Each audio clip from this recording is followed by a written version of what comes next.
Yo, marunong ka ba nito? Alam mo hindi, wala kang alam eh. Tsura ko kakatapos ko lang mag-workout eh. Turuan kita, kunin mo yung ilalim. Kaya ako siya ginaganyan kasi yung turo sa akin para meron ka hawakan. So, babalik ko lang, dahan-dahan lang. Is lang. Shot. Malinis na siya pero lilinisin pa natin yan. Dapat ganitong kulay niya no. Ganito. Wala yung mga yellow, mga green. Ganyan lang ang technique tuturuan ko. Yung mahirap siguro tong technique ko pero at least hindi makatay kapag kinain. May mga shortcut naman to. Pwede nga yun, hihiwain mo lang ng isang diretso lang, tatanggalin mo lang yung mata. Pero ang tendency kasi nun, konting laman na makukuha mo. Kaya makikita nyo mamaya yung diskarte ko mamaya. Yung mga natututunan mo, mga farming skills. Talent fee, sabi ni Takay Nixon. Trabaho, no? Yung ilalim, syempre kukunin din natin yan. Tatlong prutas lang yung kinakain ko. Orange, pinya, tsaka apple. Yun lang. Ngayon, gagawin natin yung ganito. Criss-cross. Yan siya. Di ba nakikita nyo sa mga naglalako ng mga prutas? Yung nakakariton sa kalsada. Di ba ganito itsura ng mga pinya nila dun? Pero yun kasi may mga gamit yun kaya mabilis. Eto tama mano-mano lang eh. Matagal talaga. Kung gusto mo kumain ng pinya, wala, tiyaga ka talaga. Titinda kasi ako dati ng prutas, palengke. Pero dati hindi ako marunong magbalat-balat ng ganito. So yun nga, konting kwentuhan lang. Nagtinda ako dati ng... Uy! Nagtinda ako dati ng prutas sa palengke. Pesto siya ng tropa, hindi naman sa amin yun.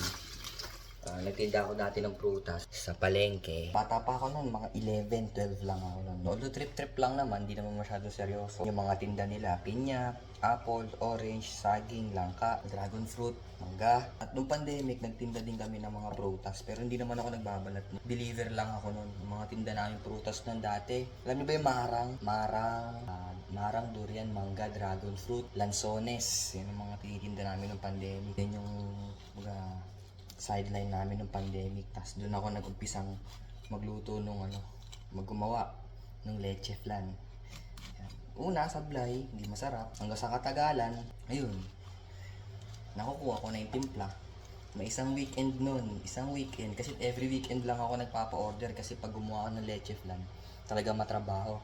Isipin mo, gagawa ka ng mga 10 leche flan, mga 5 oras mo yun. Kasi yung mga gamit ko nun, pang small yield lang, pang small batches lang. So, isipin nyo, ang pagpapakulo, ang pagpapasteam ng isang leche flan, ng isang salang na leche flan, 3 piraso lang yung kayang i-accommodate ng steamer ko. Isa lang naman yung salangan. Isa nun, mga 1 oras hanggat 1.5 oras kasi mahinang apoy lang naman yun eh. Para hindi maluto yung ilalim, mahilaw yung ibabaw. So yun, makakapagpa-order ako nung dati isang weekend mga 22 tubs ganyan. Nakapagpa-order ako nun. May mga reseller ako nun. Sa kanila pa lang 10 na, 15 na. Tapos yung sa amin lang yung mga around villages lang 10. Ganyan. Pinakamarami ko nun ata isang weekend 25. Nagpapa-order ako Thursday ng gabi. Ipon ako ng order Thursday ng gabi. Tapos Friday, pagkatapos na, although online class lang naman yun, pero accounting kasi nun eh. Mahirap yung mga task ko nun sa accounting.